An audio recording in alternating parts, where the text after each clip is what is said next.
Welcome to sadhus recipes. இன்றைக்கி நம்ம பார்க்க போகிறது ஆந்திரா பெசரட் இஞ்சி சட்னி. நம்ம சேனலில் புதுசாக பார்க்குறவங்க மறக்காமல் சப்ஸ்கிரைப் பண்ணிக்கோங்க. வாங்க நம்ம வீடியோக்குள்ளே போகலாம். முதல்ல பெசரட் எப்படி பண்ணணும்னு பார்க்கலாம்.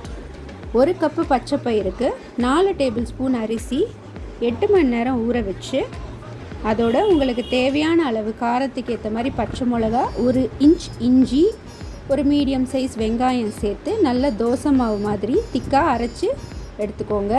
ஒரு தோசைக்கல் சூடு பண்ணிவிட்டு நல்ல பெசரட்டை தோசை மாதிரி ஃபைனாக ரோஸ்ட் மாதிரி ஊற்றிக்கோங்க. நல்லெண்ணெய் ஊற்றினா இது ரொம்ப டேஸ்ட்டாக இருக்கும்.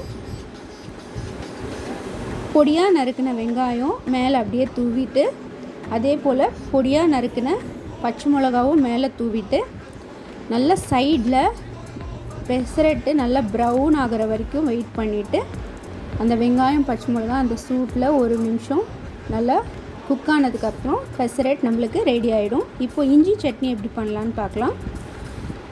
1/2 கப்பு தேங்காய், 2 டேபிள் ஸ்பூன் இஞ்சி, உளுத்தம் பருப்பு, காஞ்ச மிளகா, இதோட அளவெல்லாம் நான் டிஸ்கிரிப்ஷன் பாக்ஸில் கொடுக்குறேன். அதோட ஃபியூ ட்ராப்ஸ் எண்ணெய் சேர்த்துட்டு நல்லா ஃப்ரை பண்ணி எடுத்துக்கோங்க. உளுத்தம் பருப்பு நல்லா கொஞ்சம் ப்ரௌன் கலர் ஆகணும். அதே போல் தேங்காயும் கொஞ்சம் பச்சை வாசனை போகிற வரைக்கும் வறுத்துட்டு மிக்ஸி ஜாரில் சேர்த்து 1/2 டீஸ்பூன் உப்பு, 1 டேபிள் ஸ்பூன் வெல்லம் சேர்த்து நல்லா சட்னி மாதிரி அரைச்சி எடுத்துக்கோங்க. நல்ல தாளிப்பு கொடுத்துருங்க. நம்மளோட ஆந்திரா பெசரட் இஞ்சி சட்னி ரெடி ஆயிடுச்சு. எல்லோரும் செஞ்சு பார்த்து எப்படி இருக்குன்னு உங்கள் கமெண்ட்ஸில் ஷேர் பண்ணுங்கள். தேங்க்யூ.